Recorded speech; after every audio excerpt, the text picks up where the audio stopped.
vérité, le Conseil provincial de la jeunesse du Nord Kivu ne peut qu'être sidéré par cette situation d'incursion, je peux le dire, lorsque nous apprenons qu'il y a des assaillants qui seraient venus, je ne sais moi, décaler, en tout cas de l'intérieur de la province du Sud Kivu, avec ambition d'occuper la ville de Bukavu, chef-lieu de la province du Sud Kivu.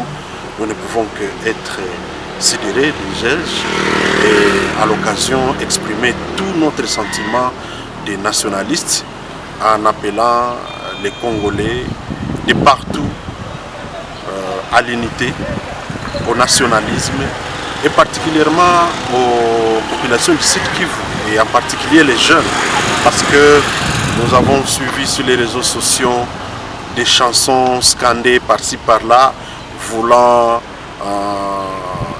témoigner, et cela par un petit groupe, n'est-ce pas, une sorte de sympathie envers ce qui s'appellerait libérateurs. Nous pensons qu'il y a des situations qui sont déjà révolues, dépassées, puisque prohibé, il s'agit de l'acquisition du pouvoir par la force. C'est condamné par notre constitution et les instruments internationaux découragent, en tout cas de manière extrême, cette manière de faire. Vous êtes en train de voir les sommations lancées envers des régimes militaires qui se sont aventuriers à prendre le pouvoir par la force, notamment par les coups d'État. Et même les Nations Unies sont claires par rapport à cette question. Voilà pourquoi je profite de l'occasion pour témoigner tous les sentiments, et d'ailleurs je qualifie, j'appelle cela un message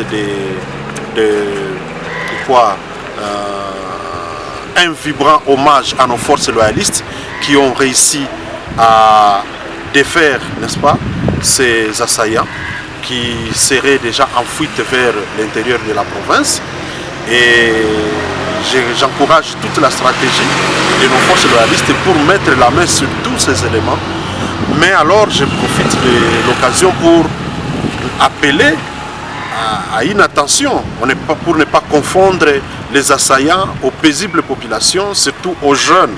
Les jeunes ne doivent pas être victimes, n'est-ce pas, des exactions ou alors des mesures méchantes de la part de nos forces loyalistes, puisque confondues aux assaillants. C'est à cela que je les appelle à plus de patriotisme. J'appelle ici les forces loyalistes au professionnalisme pour éviter de confondre les paisibles populations, les jeunes civils, aux assaillants. Je pense que leur professionnalisme, c'est à ce niveau où on va le voir, en distinguant les assaillants des populations. Voilà mon message, mais aussi un autre appel, c'est à l'endroit de nos gouvernants. Aux gouvernants, particulièrement au président de la République, cette situation dénote de la volonté de vouloir saboter notre pays. Il faille que justement des mesures urgentes soient prises pour défaire tous les groupes armés sur le territoire national.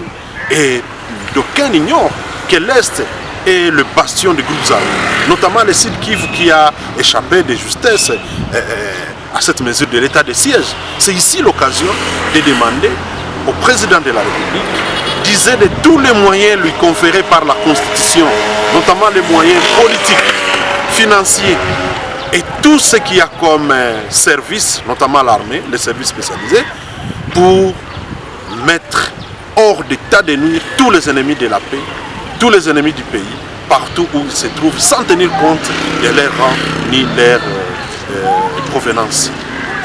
Bukavu, Sud Kivu, vijana wa Nord Kivu wanayo uchungu ya kuona hiyo ataki ya chef ya province ya Sud Kivu ambayo inasababisha watu kufariki na makazi zote zinakuwa paralize.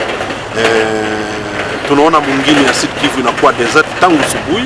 Hii ni hali ambayo inatuletea woga, na ni kusema kama vile vijana wa Nord Kivu tunafanya wito kwa wakongomani wote ku nationalisme, na particulièrement kwa raia ya Sud Kivu, na zaidi vijana wanapaswa wafanye preuve ya nationalisme.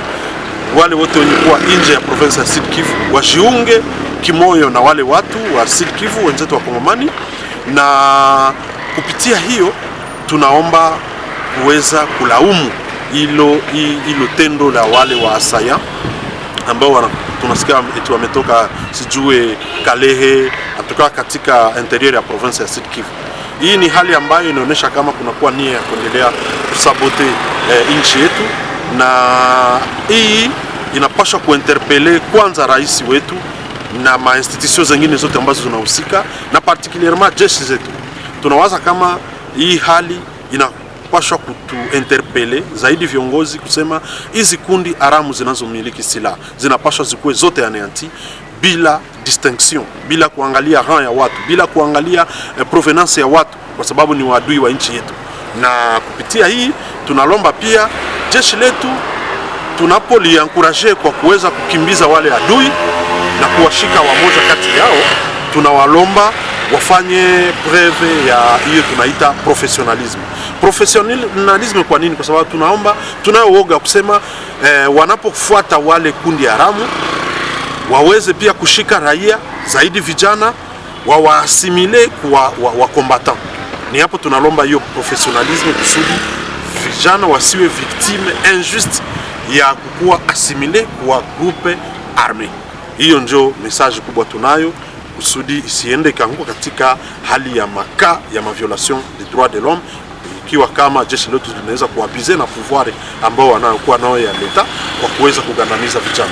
Ni hii message kubwa tunayo, na mara nyingine tunasema hii hali iweze kuinteresse kiongozi wetu mkubwa rais kusudi afanye yote wezekanayo, aitilize mamlaka yote ambayo katiba yetu inampatia, mamlaka yote ya pesa, mamlaka ya kisiasa, hata mamlaka ya kidiplomasia kusudi aweze kuhakikisha ameweza kuteketeza kundi zote zinazomiliki silaha katika nchi yetu na particulièrement katika Est. Asante. Ni mimi nashukuru.